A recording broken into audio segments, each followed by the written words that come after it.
Alright guys, I'm about to tell you about the trade that I'm in and currently made last night. So if you went on Bitcoin, you can see this much better, this distribution structure, right? You have the buying climax here. You can use this as an AR secondary test. You got a nice sign of weakness, very nice. Up thrust after distribution. The up thrust goes at least 50% of the trading range, actually goes much more, which shows another major sign of weakness down here. So it looks a little bit different on ETH, right? If you go on ETH, which is what I'm trading, it's this large one. It looks like the first WYCKOFF distribution schematic, while Bitcoin looks like the second one. The second one is limited to here. It never actually makes a third high. But when I saw that, I actually entered earlier on right here. Very short stop loss, low leverage, really nothing. It wicked me out overnight because it went back up. Then I entered here again, and I set a stop loss much higher this time to the top right here because I could afford it with very low leverage as well. A short, and it didn't really wick me out. It came close. And then as it went back up here, I started scaling more into it because it was forming this structure, right? And I was waiting for it to break this line. It seemed like this line was holding up the, not only that structure, but all the way from the bottom right here. This entire thing. It was a large sign of resistance, diagonal resistance. So when it broke, I upped, added more leverage. Once it broke this fib level and then retested it here, I added more leverage.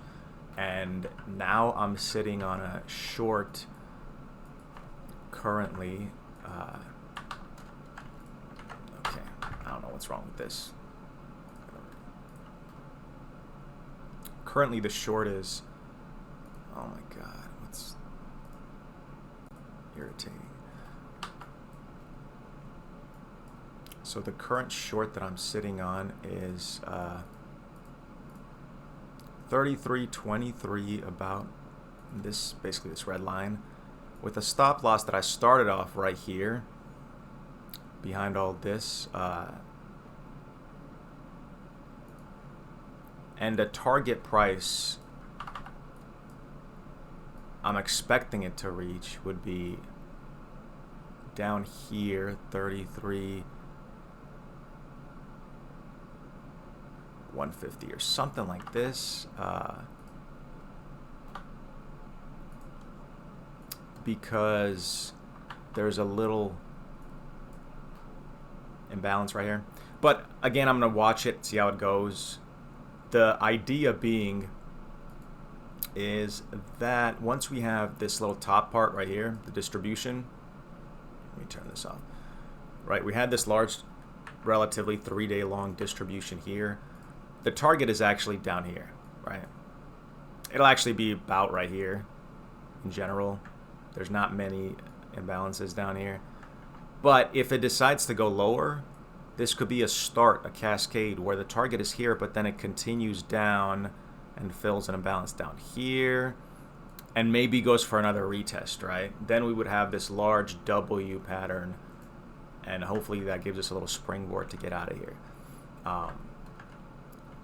As maybe even a short squeeze. Who knows what's going to happen as people start piling on right now with shorts.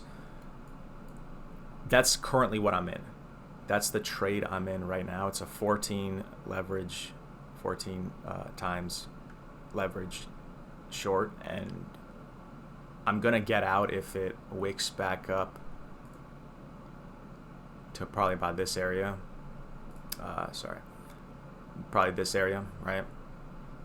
Past this point, maybe 33.08, that's going to be my stop loss. I like that it's consolidated underneath the fib level. It's a good sign for a short.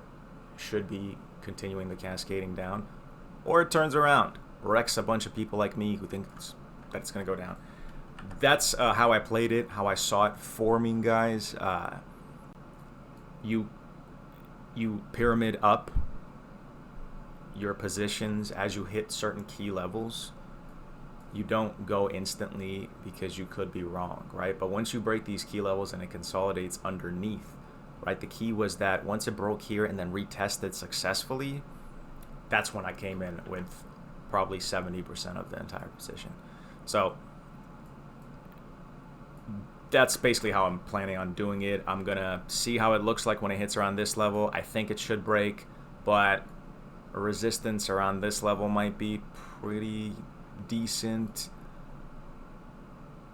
I am hoping that it retests down here and goes back up. That's kind of what I saw happening. I'm not sure by any measure, but I'm going to scale out as I approach this as well. Have a good day, guys.